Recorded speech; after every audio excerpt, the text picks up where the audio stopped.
Hey you guys, I'm about to get started here. Tonight is all about love. It's Cledra. So tap your screen and let me know that you are out here with me, out there with me.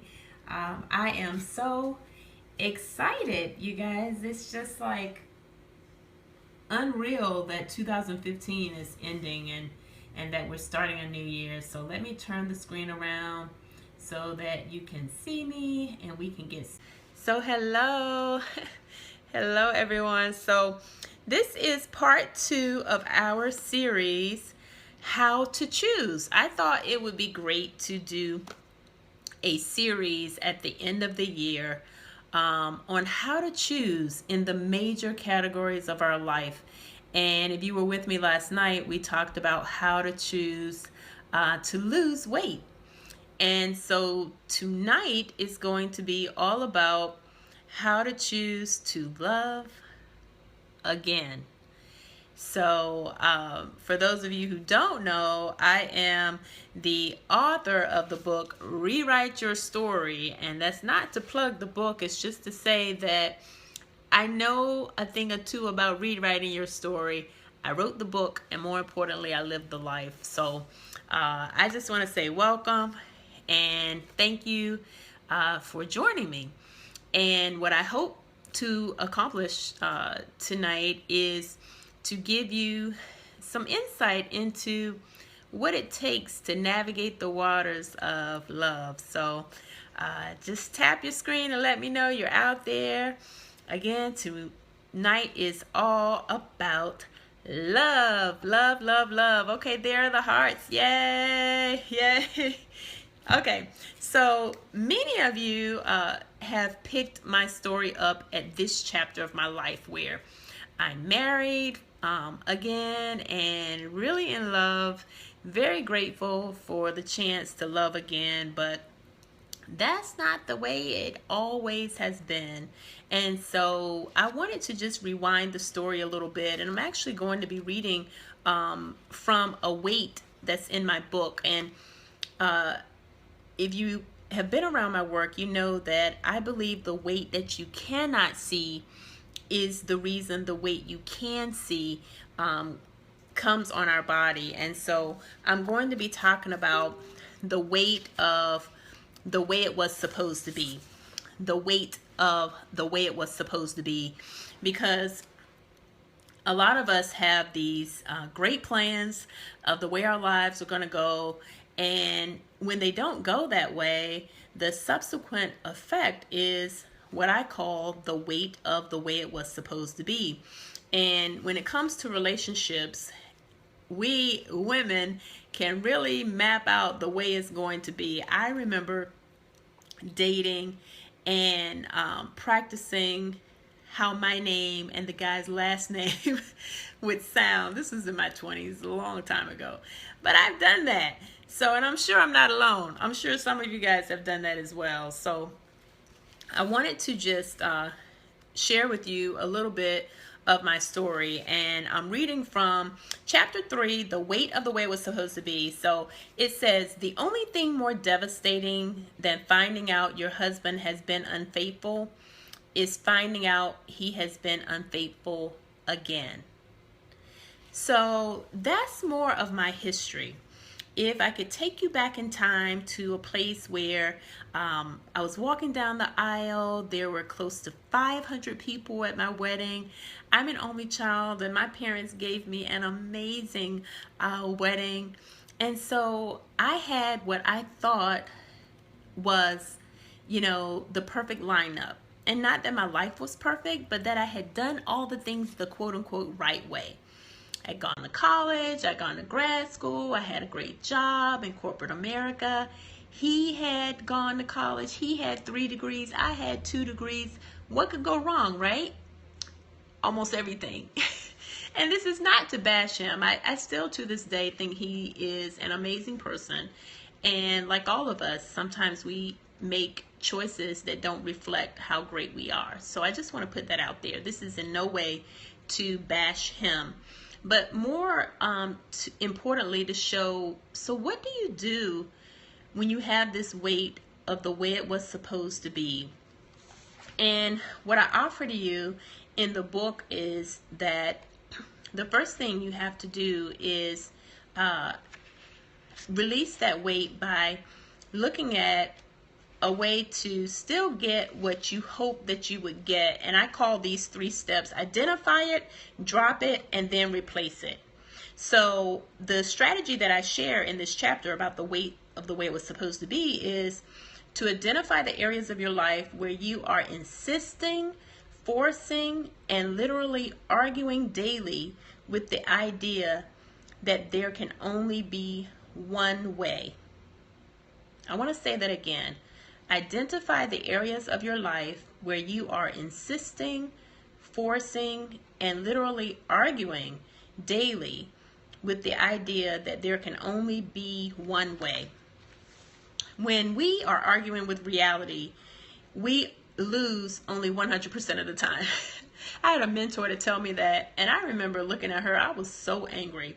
I was angry because in that season of my life, it was very difficult for me to lose the grip on wanting my life to go the way that I had defined it.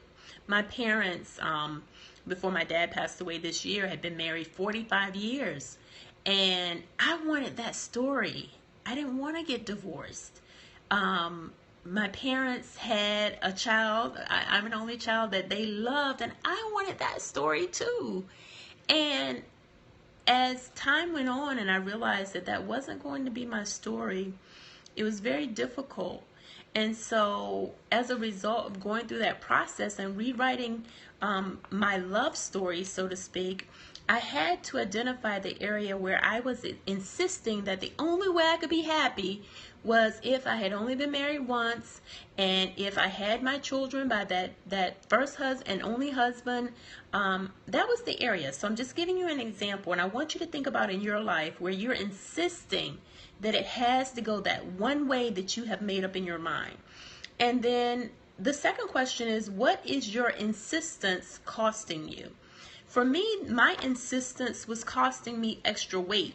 And that's why in my practice, I talk about weight, relationships, and purpose all at once, because in my own journey, what I realized is that they were all an integral part of my makeup.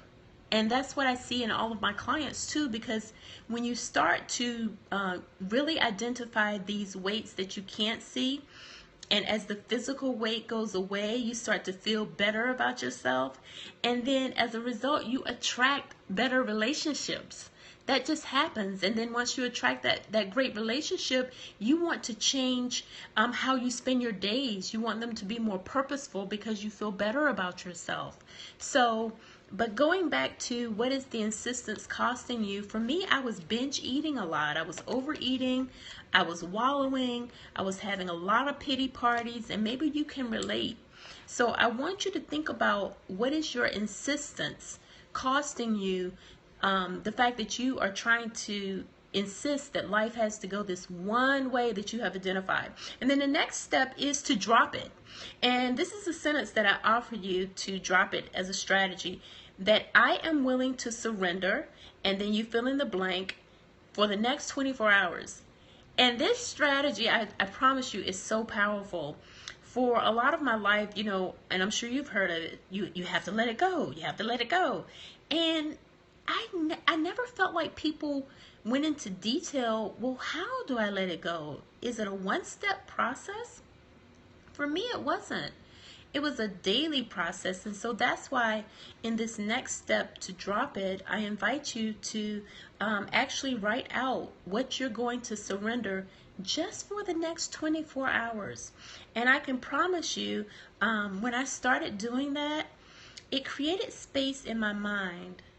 So I would get up and I would say, I'm willing to surrender the fact that I'm not going to be a mom, at least not a biological mom, and I'm not going to just be married one time, just for 24 hours.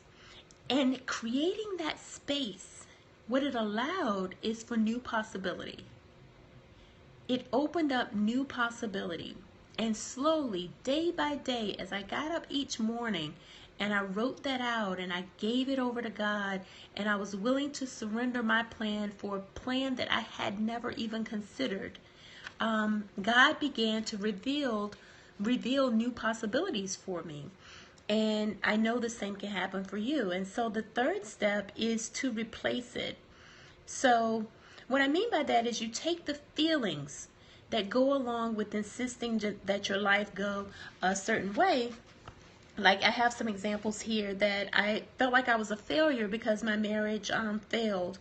I felt like I wasn't as valuable. I don't know if any of you have experienced infidelity, but in that season of my life, I had gone from probably a size 10 to a 24, and I wasn't feeling that great about myself. And so when I found out about my ex-husband's first affair, it was really devastating. And when I found out about the next one, it was beyond devastating.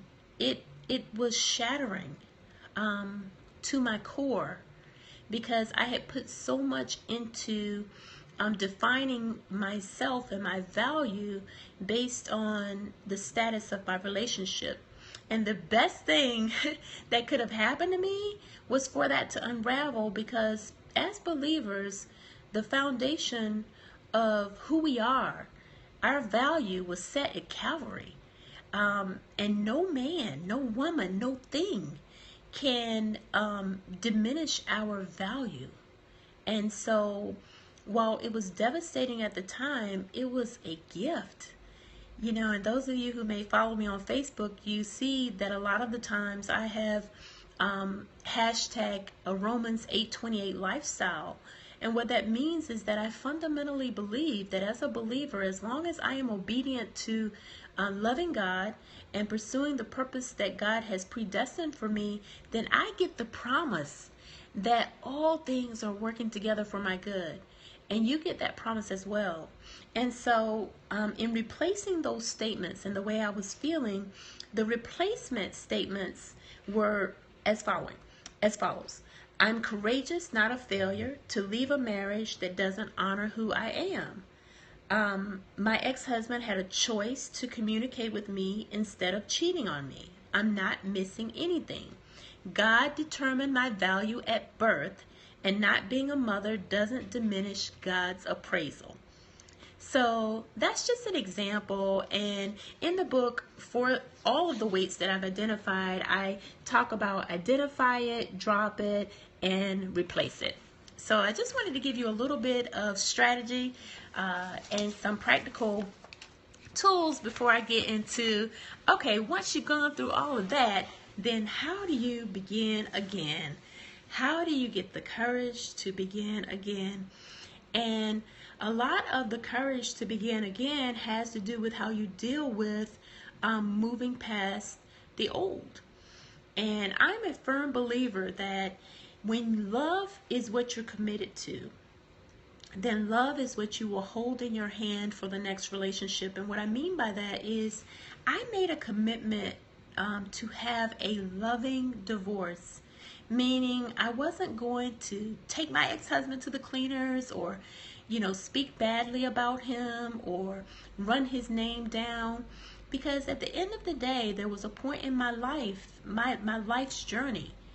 There was a day that I stood before 500 people in God and said that I would love him for the rest of my life. And it just didn't make sense to me. I couldn't reconcile that I had said that, and while I would never love him the way I did on that day or love him as a husband, as a Christian, we are called, and that's all of us, we're called to love, independent of what someone may do to us. That's the word, right? It's easy to love the people who treat us well and who do the things that we want to do, but we're also called to love the people who don't, and that's grace and mercy. And thank God that that's what God gives us, and we need to allow that grace and mercy to flow to others. So I said all of that to say that making a commitment to find the purpose, and when I say finding the purpose, it's not that you have to do a deep dive, but what about your character was changed? What about your the fruit of the Spirit that you now have in more abundance as a result of that relationship that ended, how has that helped you? You know, I grew in so many ways through my divorce that now serve me in my marriage. And so I want you to look at that as well, because from that, then you're not bitter about the way things went in the past, and you're actually excited. So I want to move into the whole online dating. So I am a firm believer that over 40, online dating is the way to go, because a lot of the time, you know, the people that you're going to be attracted to, they're not just sitting on a bar stool somewhere after work. They're really busy and accomplished people in a number of ways. And I don't mean accomplished just financially. I mean accomplished in terms of community service. You guys may hear Frisco is over there snoring. Let's see if you guys can see my dog. My dog is literally over there snoring. He is like out like a light. Guess my Periscope is really exciting to my dog. But anyway, so I said that to say online dating is great. But here are some things that I want you to keep in mind when you are doing online dating. You have to really have thick skin. You're going to meet some people that you're like, OMG, where did he come from? And you just have to know that that's a part of the process. I talk to so many women, they'll email me and say, how did you go through all the drama of these online dates? And honestly, there were times when I just would shut my profile down and I would just go to work during the week and work on my coaching practice on the weekend and at night. And I didn't date. When I got really, really frustrated with it, then I would just pull back. And so that's what I would offer to you. The thing that you don't want to have happen to you is that you don't want it to affect your outlook on what's possible for you. And so that brings me to my second statement. You want to make sure you're not hanging out with people who don't believe that it's possible. I run into so many women who are always like, there aren't any good men. You know, we're in Atlanta. It's hard to find a man. The power of life and death is in your tongue, and that even goes to your ability to attract an amazing relationship. So make sure you're not hanging out with people who have given up on the possibility of finding an amazing relationship at a later stage in life. And then the third thing is, I recommend creating a spreadsheet. I created a spreadsheet, and every time I went out with someone, I had a column that was highlighted in a light shade of red. And I did that because I wanted to be intentional about red flags that I knew could cause some really strong incompatibility issues with us. You know, a red flag like a difference in what we believe in terms of our faith, a difference in whether we believe in going to church and tithing. So those would be some examples of red flags, and I would put those down because I realized the weakness of mine is that I could get caught up in the fun that I may have with the guy and minimize the red flags. So think about some of your blind spots in the past in relationships. And this is where, when love is all you hold in your hand, it's a beautiful thing. You can go back and not have to blame the man for why a relationship didn't work out. You can actually look at your role in all of your relationships and look at, you know, where could the person have been right when they were talking about you and in terms of giving you some constructive feedback.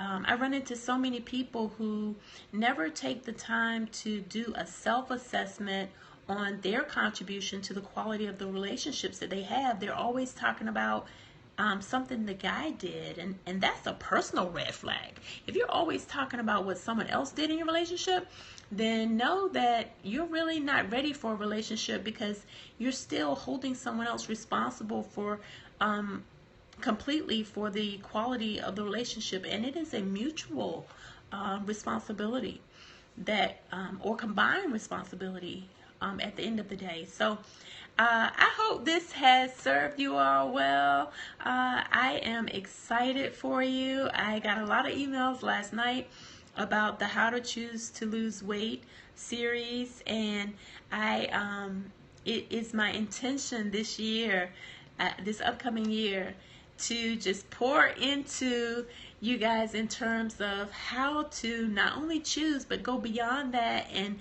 step into the abundant, victorious life that we as believers have. I mean, that's the promise, that's our birthright. And to do that, we have to make better choices. The quality of our choices have to change when it comes to how we take care of our temple, the quality of our relationships, and how we live day to day. So that will, and how we live day to day brings me to the third and final part of this series that will take place at 6 a.m.